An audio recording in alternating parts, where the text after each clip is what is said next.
Ini anaknya. Bukan. Oh, bukan. Ini lebih mirip Thomas Alva Edison. Nggak belajar lagi, nggak sekolah, nggak baca buku atau nggak melihat opini orang di medsos, aku nggak akan kayak gini. Dan itu berguna banget akhirnya buat defense mechanism ke anakku. Jadi anakku tahu. Untungnya aku berubah sebelum anakku umur 4 tahun. Kalau enggak? Ya dia akan meniru gayaku lah sampai sekarang. Oh. Brutal nanti jadinya. Iya, Dan nanti aku akhirnya menghadapi 2 kali Tirta lah. Anakku 2 cowok semua.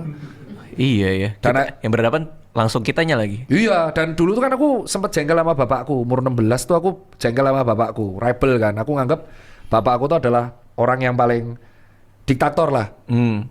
Dan sekarang aku mendapat posisi itu dengan 2 anakku. Anak-anak ini menganggap Dokter Tirta diktator. Iya, Sempat. Iya. Sekarang udah enggak karena sering ngobrol di meja makan. Wow. Jadi filosofi pendidikanku adalah ada satu hal yang nggak didapat dari bapakku sama aku. Jadi bapakku itu dia sibuk bekerja karena dulu aku jengkel banget dan aku dapat POV-nya baru pas aku kuliah. Ternyata dia sibuk bekerja buat nabung supaya aku sekarang bisa stable. Jadi aku termasuk privilege.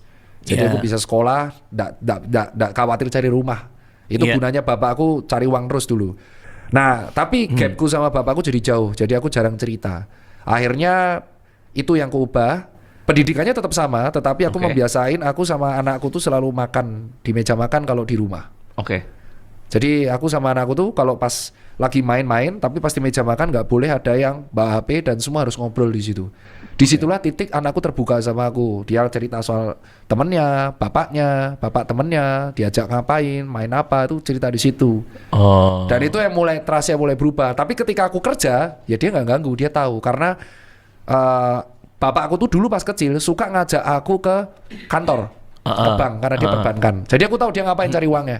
Itu yang kulakuin ke anakku. Jadi dari kelas dia TK 0 besar, dia tak ajak ke kantor, ke tokoku Susencare untuk tahu aku cari uangnya gimana. ngikut pekerjaan, ngelihat Iya, jadi akhirnya dia tahu bahwa ketika aku di Jakarta, karena dia di Jogja, anakku, dia tahu aku cari uang untuk buat mereka. Jadi mereka nggak sia-siain itu. Oke.